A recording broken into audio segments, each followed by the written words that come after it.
L'échiquier international, soyez les bienvenus à 1 ou 2 jours du mois de Ramadan. Les Palestiniens, en plus de la famine, ne connaissant aucun répit, le camp de Nusayret a été ciblé pour une bonne partie de la nuit. Des bombardements, une dizaine de morts sur place, en plus des 31 000 morts depuis le 7 octobre. La situation sur place, au-delà de l'entendement, de l'indescriptible, surtout que l'on a appris que les sionistes utilisent l'intelligence artificielle pour engranger davantage de victimes, y compris les femmes et les enfants surtout, des séquences insoutenables qui ont un écho à l'international. L'ONU qui se prononce d'abord sur les colonies en les assimilant à un projet génocidaire. De son côté, le président turc Erdogan qui qualifie le gouvernement sioniste de nazi, ou encore ces manifestants américains contre les massacres de Palestiniens qui tentent d'interrompre la circulation sur la route empruntée par le président américain Joe Biden juste avant son discours sur l'état d'Union, scandant « Rappelle-toi Hiroshima, rappelle-toi le Vietnam, mais surtout rappelle-toi les enfants de Gaza ». Il y a un seul sur la planète qui ne semble pas écouter ni entendre d'ailleurs, c'est bien Benyamin Netanyahou, dont le cercle se rétrécit à force de démission. On fait le point sur tout ça et plus encore dans un court instant.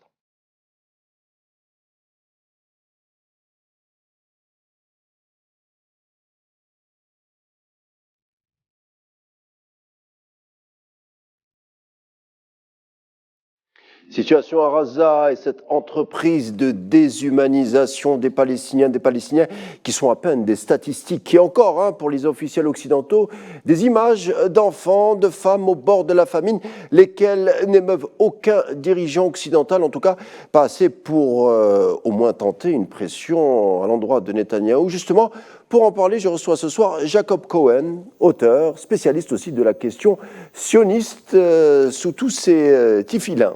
On va le dire comme ça. Bonsoir Jacob Cohen. Bonsoir à tous. Merci d'avoir accepté notre invitation. C'est moi qui vous remercie, c'est un plaisir. Le plaisir est partagé. Alors, Jacob Cohen, je crois qu'on s'était parlé il y a 2 mois, je crois, je ne suis pas sûr, ici même à l'échiquier international, où on avait fait le bilan sur les bombardements à Gaza. Il a été éventuellement question à l'époque d'un cessez-le-feu. Peu de temps a passé, on le voit, les soldats sionistes ont creusé plus dans l'horreur. Vous qui êtes de religion juive, quel est votre sentiment au-delà du fait colonial? On évoque de plus en plus un projet génocidaire. Qu'est-ce que vous en pensez? Je pense que le sionisme montre de plus en plus son vrai visage, c'est-à-dire un système inique, sadique, destructeur, qui ne tient compte de rien ni de personne, et qui avait jusqu'à présent un vernis humaniste, démocratique, qui a trompé le monde, et aussi grâce à sa propagande, grâce à la mise en avant de certains écrivains, de certains penseurs de gauche.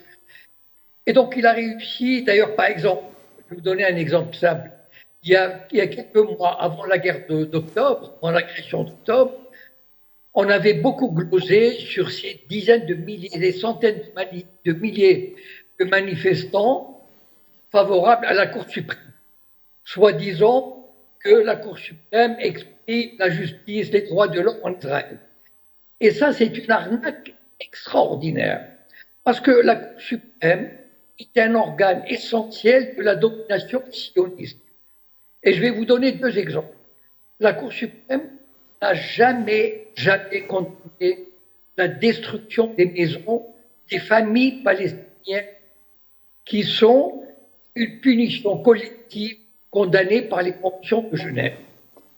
Deuxièmement, la Cour suprême n'a jamais condamné la détention administrative qui permet aux forces israéliennes de détenir n'importe quelle personne sans avocat, sans jugement, sans procès, sans acte d'accusation pendant 6 mois renouvelables. Donc en fait, c'est tout un mythe qui est en train de s'effondrer. Moi, j'en avais conscience depuis les années 60, lorsque les sionistes avaient accueilli les juifs marocains de manière honteuse, raciste, ils les ont humiliés, les ont battus. Les juifs yéménites, on leur a pris leurs enfants. on les a stérilisés. Donc, en fait, le crime sioniste, pour les connaisseurs, on les savait sans pitié.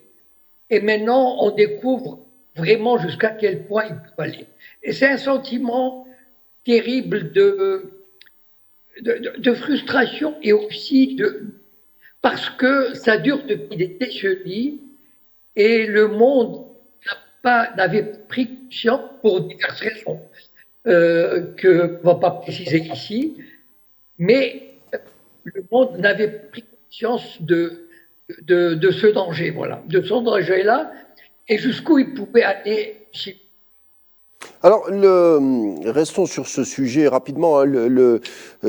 Certains juifs, certains religieux juifs plus respectueux de la Torah, quand on leur pose la question sur le sionisme, ils disent que les sionistes ont une seule mission, c'est de déjudaïser les juifs, c'est-à-dire de garder juste le ferment talmudique. Qu'est-ce que vous en pensez? Alors, là aussi, il y a un mythe. C'est-à-dire que jusqu'en 1948, c'est-à-dire la proclamation de l'État d'Israël, effectivement, toutes les tendances religieuses, c'est-à-dire 90 à 95% des institutions religieuses juives dans le monde étaient l'idée d'un État juif. Voilà. Donc, étaient antisionistes. Et au Maroc, c'était la position, je me souviens, de nos rabbins quand sionistes étaient venus ouvrir des bureaux d'engagement et de départ dans les quartiers juifs. Mais en 1948, le régime sioniste a réussi à retourner la plupart des institutions religieuses juives à cause de la Shoah, à cause de la création d'Israël, à cause de ce petit État qui était menacé, à cause des subventions, etc. Pour toutes sortes de raisons, 90%, facilement 90% des institutions juives religieuses sont, en tout cas, si elles ne sont pas devenues sionistes de cœur, elles appuient l'État d'Israël. Voilà. On va en parler. Alors, revenons sur ce massacre. Hein, je le disais, de plus en plus, ce massacre qui a de plus en plus un écho à l'international, hein, comme ces manifestants américains qui ont bloqué le convoi du président Joe Biden hier avant son discours sur l'Union, des manifestants qui scandaient « N'oubliez pas les enfants de Gaza ». Est-ce que selon vous, ce type de démonstration peut faire la différence là où la proximité entre les sionistes et les Américains est assez importante, hein? Est-ce que ces manifestations peuvent justement intentiner, modifier le changement entre les sionistes et Washington, selon vous? Alors, déjà, le rapport de force au départ, il est nettement favorable aux sionistes, c'est-à-dire au sein de la population américaine.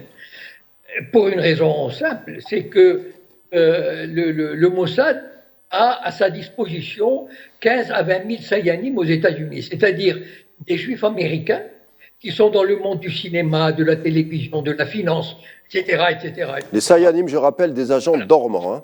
Voilà, actifs, c'est-à-dire sont des juifs qui sont par exemple acteurs, producteurs de cinéma, qui sont dans le New York Times, qui sont dans les médias, qui sont dans la politique, etc. Ils dépendent, ils reçoivent des instructions du Mossad pour mener des actions en faveur d'Israël. Et quand je dis agents dormants, pardon, c'est-à-dire officiellement, ils ne sont pas affiliés au Mossad, dans ce sens-là. Voilà, ils ne se déclarent pas. Ils ne se déclarent pas. Mais je vais vous donner juste un exemple. Spielberg, qui est un metteur en scène juif américain, un soir, il y a quelques années, il y a 5-6 ans, il a réuni des amis producteurs, acteurs, etc. Et il leur a dit, allez, on va faire des chèques pour Israël. Il a réuni 31 millions de dollars. Voilà. Juste en une soirée, en un cocktail. Juste pour vous donner un peu l'idée de cette puissance. Donc, et cette puissance, elle s'exprime aujourd'hui. C'est là où on voit le déséquilibre terrible entre ce que peut faire Israël et l'appui qu'il a, parce qu'ils ont travaillé le terrain depuis 60 années. C'est-à-dire, ils ont contrôlé les médias, ils ont contrôlé le Congrès. Rappelez-vous, Mearsheimer, le fameux professeur d'université. John Mearsheimer et Walt. Voilà, qui a écrit en 2007 un livre sur la puissance du lobby juif. Lui, il dit que c'est le lobby qui contrôle le Congrès. Il le dit récemment, enfin, il le dit continuellement. Donc, c'est vrai qu'il y a des manifestations dans les universités, etc. Mais Donc, pour vous dire à quel point le lobby se sent très fort, vous savez, ces étudiants de Harvard qui ont manifesté, on leur a dit, ça je l'ai vu dans des émissions américaines, on leur a dit à ces étudiants, vous n'aurez pas, on a vos noms, et vous n'aurez pas de travail lorsque vous aurez votre diplôme. oui. Vous imaginez à quel point le lobby se sent puissant, impuni et fort.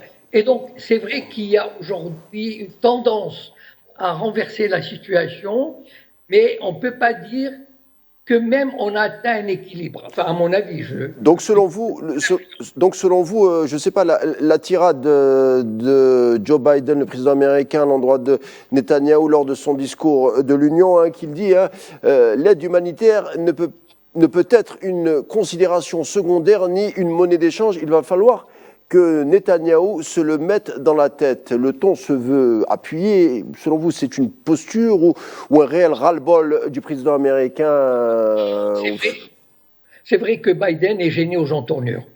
Un petit peu. Pourquoi? Parce que c'est une année électorale. C'est pas du tout. Et puis bon, c'est vrai, ça réveille un peu les choses, mais ça reste une posture. Voilà. Et donc, et puis pour calmer un peu, pour donner l'illusion au monde arabe, population arabe, que l'Amérique n'est pas humaine, n'est pas fermée au drame humanitaire. Parce qu'en même temps qu'il veut, soi-disant, ouvrir un couloir humanitaire pour aider les Palestiniens, il ne cesse pas d'envoyer des bombes qui écrasent, qui tuent les Palestiniens. S'il voulait vraiment arrêter le massacre, il aurait suffi qu'ils disent bon, on arrête de vous livrer des avions pendant une semaine, les bombes pendant une semaine, le massacre s'arrêtait. Donc en fait, c'est une posture, et je regrette que certains courants arabes puissent se fier à ce genre de déclaration. Alors Jacob Cohen, vous allez aussi nous éclairer sur un autre aspect. Il y a une vidéo qui fait polémique sur la toile, sur Internet, hein. Il s'agit d'un rabbin très influent, directeur d'une yeshiva à Jaffa, le rabbin en question se nomme Eliyahu Mali, qui appelle à continuer le massacre. Les téléspectateurs pourront faire des recherches sur ce personnage, hein. Donc je répète le nom, Eliyahu Mali, qui dit tout simplement qu'il faut continuer les massacres, y compris les bébés, car les bébés seront les combattants de demain. Et finalement, Jacob Cohen, Netanyahou n'est-il pas en train de tout simplement incarner un juif qui veut donner corps au Talmud, hein, le Talmud de Babylone, ou accomplir un autre projet, le projet eschatologique sioniste? Éclairez-nous afin qu'on comprenne. Ok, vous savez, la Bible est constituée de l'Ancien Testament est constitué de la Torah, et puis il y a la partie des prophètes et des juges. Et très souvent, c'était l'époque où les Juifs, le peuple juif, devait conquérir la terre promise, avec Josué, etc. Et il y a souvent ces références de prophètes qui disent au roi, qui mènent, ou aux juges, qui mènent les combats contre des peuples ennemis, surtout détruisez l'ennemi, ne laissez même pas les bébés vivre, ni le bétail, ne laissez rien, détruisez tout, passez tout au fil de l'épée. Donc en fait, ce sont des notions qui ne sont pas du tout étrangères à la culture juive. Je vous rappelle que ces textes sont lus tous les Shabbats, tous les samedis dans les synagogues, et donc les Juifs sont pénétrés de cette idéologie. Moi, je viens d'un milieu religieux. Mais pardonnez-moi, Jacob Cohen, je vous laisse continuer, mais on dit, quand on étudie les religions, il y a l'esprit et la lettre, ce sont des littéralistes, c'est-à-dire qu'on n'est plus au temps biblique, on ne peut pas prendre ces textes au pied de la lettre, surtout qu'il y a débat, voilà. Mais je vous rappelle, par exemple, prenons un grand guide spirituel qui s'appelle Ovadia Yosef. Bon, les auditeurs peuvent taper sur Google Ovadia Yosef. Bon. C'était la plus grande autorité spirituelle séfarade d'Israël pendant 30 ans. Il est décédé il y a 5-6 ans. Tous les samedis soirs, il faisait un cours qui était diffusé au circuit télévisé fermé à travers le monde. Et il faisait des déclarations de ce genre. Les Arabes sont des phares, les Arabes sont des serpents venimeux, les Arabes ceci, les Arabes cela, etc. Et dans les prières quotidiennes, les Juifs récitent, écoutez, je viens d'un milieu religieux, Je vous en je prie. sais ce que je dis, donc, donc en fait, il y a une haine viscérale dans la Torah qui est contre l'égoïsme en général. Et donc, il y a une espèce de préparation spirituelle, religieuse, à ce qu'on voit aujourd'hui. Ça ne m'étonne pas du tout de la part des rabbins, et même de gens. Franchement, je viens de ce milieu et je reconnais que ça ne les dérange pas. Ils sont tellement imbus de leur supériorité de peuple élu, pour qui les goïms sont des moins que rien. Ils sont des préparés psychologiquement à cet état d'esprit. Donc finalement, la déclaration de ce rabbin n'est pas étrangère au corpus religieux juif, et peut-être même, parce que quand on parle de Netanyahou, on a l'impression, que ce soit en Europe, même ici, on a l'impression qu'il est isolé, qu'il est acculé, mais finalement, il représente un courant un courant religieux messianique qui n'est pas aussi minoritaire qu'on le dit au sein de l'entité sioniste, même au sein des tendances religieuses juives. Pas du tout. Effectivement, et d'ailleurs, c'est une tendance qui est en train de prendre de l'ampleur en Israël et de s'affirmer. La différence avec ce nouveau gouvernement, c'est que ces tendances, je vous rappelle le saut qu'a fait Israël, c'est que les Ben Gvir et l'autre, bon j'ai oublié son nom, c'est les deux, ils appartiennent à un parti qui s'appelle Kach.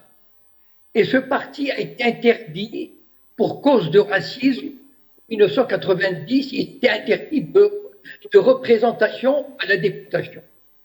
Et aujourd'hui, il forme l'ossature à peu près 15% des députés, 10% des députés qui forment l'ossature un nouveau secteur de la société israélienne qui affirme publiquement, violemment, ouvertement le nettoyage ethnique, la haine de l'arabe, la volonté de faire disparaître l'ethnie arabe. Et donc, il y a de plus en plus en Israël un courant qui adhère à cette idéologie. Et si Netanyahou n'est plus au pouvoir, il y aura quelqu'un d'autre qui viendra et qui reprendra à peu près le même flambeau. Le problème n'est pas Netanyahou.